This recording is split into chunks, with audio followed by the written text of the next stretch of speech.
हमारे आध्यात्मिक ग्रंथ गीता में द्वितीय अध्याय के 8वां श्लोक में भगवान श्री कृष्ण ने कहा है, जो मनुष्य क्रोध करता है उसकी मति मूढ़ हो जाती है, यानी कि उसकी मति मारी जाती है। और जब मनुष्य की मति मारी जाती है तो उसका स्मृति नष्ट हो जाता है, वह बड़ों और गुरुओं का भी अनादर कर देता है। और जिस मनुष्य का स्मृति नष्ट हो जाता है वह मनुष्य अपना बुद्धि गवा देता है, तथा बुद्धि गवाने से मनुष्य अविवेकी हो जाता है। बुद्धिहीन अविवेकी मनुष्य बुद्धि का नाश हो जाने पर खुद अपना ही नाश कर बैठता है। भगवान श्री कृष्ण अर्जुन को समझाते हुए कहते हैं, हे अर्जुन, क्रोधात् भवति सम्मोहः, सम्मोहात् स्मृतिविभ्रमः, स्मृतिभ्रंशात् बुद्धिनाशो, बुद्धिनाशात्।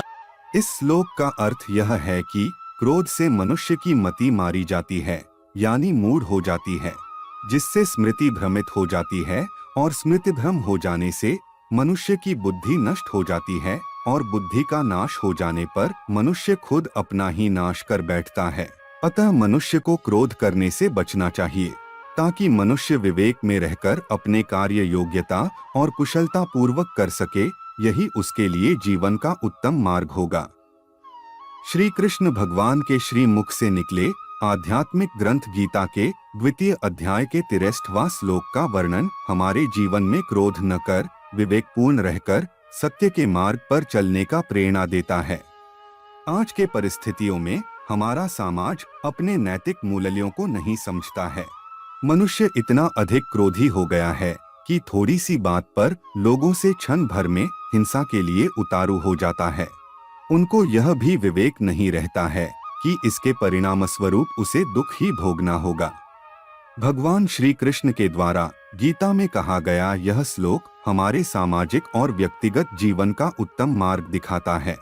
आध्यात्मिक ग्रंथ गीता का यह श्लोक हमारे सामाजिक और व्यक्तिगत जीवन के नैतिक मूल्यों को बचाने के लिए एक प्रेरणादायी उदाहरण है। जय श्री कृष्णा, राधे राधे। यदि इस वीडियो से आप कुछ सीखते हैं तो हमारे चैनल को सब्सक्राइब और लाइक करें तथा अन्य लोगों को शेयर भी करें। धन्यवाद।